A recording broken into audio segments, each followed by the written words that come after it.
bonjour.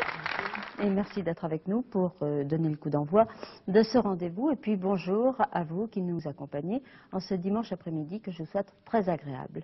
Dalida, une nouvelle tenue. Je vous regardez. Est-ce que vous vous préférez en roqueuse, je ne sais pas si ça se dit, ou en vampe pailletée? C'est-à-dire, disons que le costume là en cuir, il va très bien pour la chanson. Et d'ailleurs, je dois dire que je chante pour les chanteurs des années 80, c'est-à-dire pour les jeunes aussi.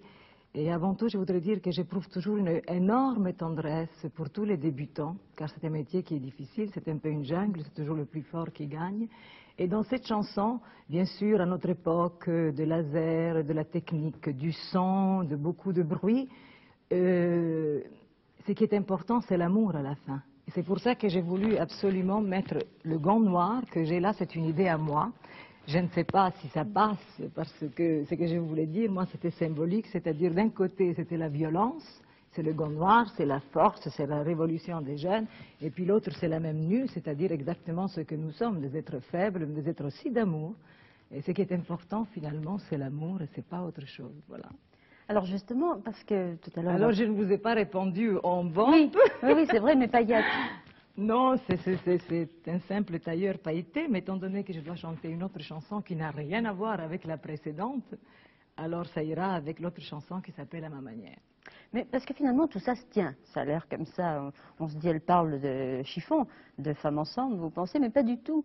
Parce que vous allez tout à l'heure chanter une autre chanson qui parle aussi d'amour, mais on vous retrouve dans ces textes. Je voulais vous demander si, quand vous choisissez une chanson, vous la choisissez beaucoup en fonction de ce que vous pouvez y projeter de vous-même. Bon, certainement, il y a une partie, parce que finalement, quand on parle d'amour, ça devient même banal. Parce que bon, on parle d'amour tout le temps, mais on ne peut pas ne pas en parler. Et finalement, les événements sont toujours les mêmes, peut-être qu'on les vit différemment, mais dans cette chanson, À ma manière, là je vais un tout petit peu extrapoler, à ma manière, je pense bien sûr que chaque être vit sa vie à sa manière. Et dans cette chanson que je dis, je veux vivre libre et sans loi, bien sûr ça paraît un peu antisocial, parce que la loi c'est quand même très social, et il le faut, parce que finalement c'est l'interdit qui crée la civilisation.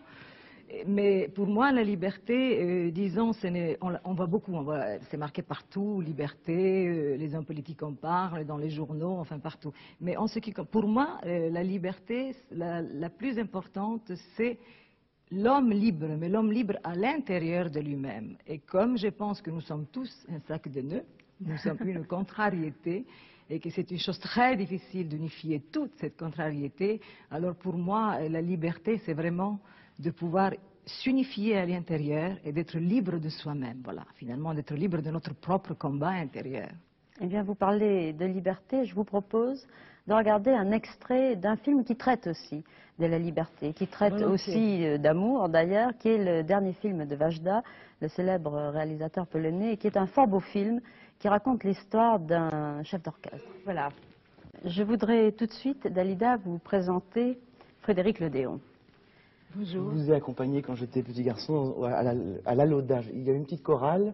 Quand j'étais au lycée, je crois, je faisais partie d'une chorale avant de jouer du violoncelle, ou pendant que je jouais du violoncelle, et on a fait des enregistrements ensemble, mais moi j'étais dans l'anonymat, évidemment. Ah, oui, mais c'est merveilleux. Très bien. Frédéric est un être étonnant parce qu'il est toujours plein de surprises. Non seulement c'est un très grand violoncelliste, mais en plus il a comme ça plein de petites surprises. Oui, ça je ne m'attendais pas du tout. Et moi non plus. C'était à la fourche, dans le 18e. Et dans le 18e, avec des précisions.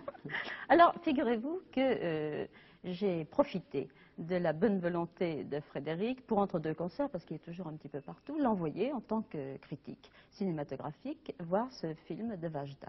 Alors Frédéric, qu'en avez-vous pensé? Je dirais d'abord que c'est un film très angoissant, ce qui ne veut pas dire qu'il ne faut pas refuser l'angoisse, ça fait partie de la vie. Mais tout ce qui est la difficulté d'être ressort là-dedans, c'est-à-dire qu'il n'y a qu'un seul personnage qui tienne à peu près, c'est la femme, il faut bien dire, c'est Martha, c'est la seule qui reste à peu près raisonnable. Son mari est complètement fou et absolument possédé par l'envie d'être puissant.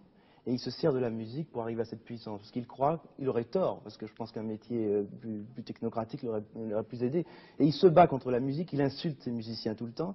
Et on voit que l'ambiance était abominable. D'ailleurs, s'il avait dirigé les répétitions comme il les dirige, en France, à Paris, il y aurait eu un scandale immédiat. C'est-à-dire que dans le film, on voit que ce sont des Polonais, ils attendent très longtemps avant de commencer à protester. En France, ça aurait été immédiat, 5 minutes, ce sera la grève. Ils auraient été lynchés tout de Sa suite. carrière aurait été terminée, simplement. Terminé. Oui, Mais là-bas. Frédéric, je voudrais quand même vous poser une question. Vous êtes musicien, vous êtes concertiste, donc vous êtes amené à travailler forcément avec de grands orchestres. Et à un moment, il y a une très belle phrase de Vajda qui dit « La musique doit être un instrument de liberté ». Oui. Est-ce que vous la vivez comme ça, vous, la musique? On pourrait d'ailleurs poser la question aussi à Dalida. Oui, évidemment, parce que qu'est-ce que nous offre la vie? La vie, comme vous avez dit à l'instant, c'est l'amour d'abord. Et quelle plus belle transposition de l'amour que la musique. Si la vie, c'est les contraintes sociales, si c'est de prendre sa voiture, d'être coincé dans les embouteillages, si c'est de toutes ces petites souffrances qui finissent par s'accumuler, ça vaut pas la peine d'être sur Terre, je pense. Ce qui vaut la peine, ce sont les belles choses. Donc je pense l'amour, donc je pense la chanson, donc je pense la musique, tout ce qui permet à l'être le plus profond de s'exprimer. De faire parler sans lyrisme. Absolument, sans ça, c'est une liberté. Si on ne peut pas s'exprimer, on n'est pas libre. Alors, ce qu'il faut Oui, dire mais quand oui, même, pardon, parce que oui. sans sens un peu déconcerté, c'est que le chef d'orchestre dont vous parlez n'est pas ce remarquable acteur qui est John Gielgud qu'on vient de voir sur l'écran, qui lui est le vieux chef Alors, oui, d'orchestre. C'est un autre chef d'orchestre qui est le mari de la jeune femme C'est Adam. blonde qu'il rencontre, c'est Adam. Et c'est une fort belle histoire d'amour, c'est angoissant parce que c'est une lutte aussi pour la liberté de la Pologne à travers la liberté des musiciens dans leur orchestre, mais c'est un film où justement la liberté et l'amour sont merveilleusement décrits. Et c'est un film qui est très très sensible. Et vous vouliez dire quelque chose pour la Non, la je disais musique? simplement, je voulais dire, parce qu'on parlait de liberté et de musique, et finalement, il n'y a pas mieux que la musique pour la liberté, parce que ça n'a pas de langage, c'est international, tout le monde peut la comprendre, donc il n'y a pas de contraintes, c'est tout ce que je voulais Et on dire. peut progresser sans fin, et ça, c'est une grande liberté de ne pas être bloqué à un plafond. C'est vrai. Comme vous êtes Il n'y a déjà... pas le blocage du langage, c'est déjà Non. énorme, de la langue. Déjà que même quand on parle la même langue, ce n'est pas toujours qu'on se comprend. Dans ce film, la preuve existe entre ce jeune homme et cette femme. Et le vieil homme arrive à comprendre, à se faire comprendre et à comprendre les situations parce qu'il est au bout de la route, mais j'ai l'impression qu'il a été aussi dramatique pendant toute son existence. On a l'impression qu'il faut être femme ou arriver à la fin de son existence pour vivre bien. Ou être musicien, mon cher Ou être Frédéric. musicien, Ah, peut-être. être musicien, on va vous écouter d'ailleurs, puisque c'est comme ça. Vous Oui. allez nous jouer du Bach, je crois. Oui, la sarabande de la 5e suite.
C'est beau, hein?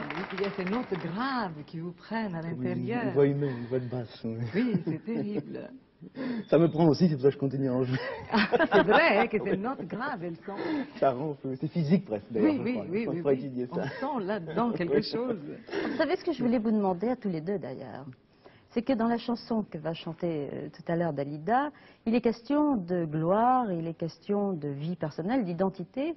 Et je me demande, lorsqu'on est arrivé à un certain degré de célébrité, si ça n'est pas incompatible. Est-ce que la notion de gloire est incompatible avec le fait de garder son identité? Qui veut répondre, comme à l'école, Dalida? Si vous voulez. Je crois que c'est difficile, pendant un certain temps, c'est difficile de faire la synthèse. Mais je pense aussi que la synthèse est nécessaire parce qu'on ne peut pas vivre dans un éternel conflit.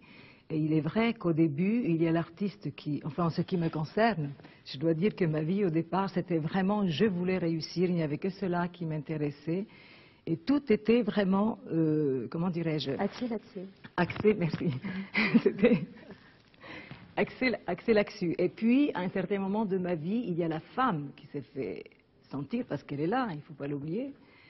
Et il y a eu conflit en moi. Et jusqu'au jour où je ne suis pas arrivée à faire cette synthèse entre la gloire, qui est l'artiste, et la femme, il y avait un grand conflit. Maintenant, je dois dire que je vis un peu mieux. Mais de temps en temps, cela revient. C'est pas facile du tout. Et Frédéric? Oui, je dirais que c'est à peu près la même chose. C'est une question de gestion. C'est-à-dire que si on laisse la notoriété, enfin toutes les contraintes de la notoriété Oui. qui sont innombrables, parce qu'il faut bien spécifier avant tout, parce qu'on croit que c'est une vie dorée, évidemment. Pas du tout. Pas du tout. Il y a une grande discipline. Si on laisse les contraintes envahir son existence, à ce moment-là, je trouve qu'il vaut mieux en choisir une autre, parce que c'est trop dur. Finalement, c'est un travail épuisant qui demande... Oui, mais nous sommes des masos, nous aimons ça. Oui, jusqu'à un certain point, mais quand même, quelquefois, il y a des journées de travail qui durent 10 heures, si on disait ça aux gens, Oui. qu'il faut passer d'un studio, après ça, répéter pour soi-même, travailler, même le maquillage, des choses comme ça, c'est un Bien art. sûr, ça fait partie C'est une du contrainte, travail, c'est À vrai. qui le dites-vous? Alors, je trouve que si on souffre plus qu'on est heureux, c'est-à-dire que si le bonheur reste dans votre métier parce que c'est votre passion, plus intense que les petites souffrances, il faut continuer. À partir du moment où il y a trop de souffrances, non, il vaut mieux arrêter tout Ah ça. oui. Là, c'est vraiment maso. Oui, hein. il faut régler, il faut faire une balance, exactement. Eh bien, je vais vous demander de défaire votre petit micro, toute seule, ça fait partie des contraintes aussi, petites contraintes, et puis Je vais essayer de l'enlever, avec une- car voilà. je ne suis pas habituée à ces petits micros. du premier coup, et on va vous écouter Dalida chanter à ma Volontiers. manière. Et puis, je vais remercier, pendant que vous allez vous installer,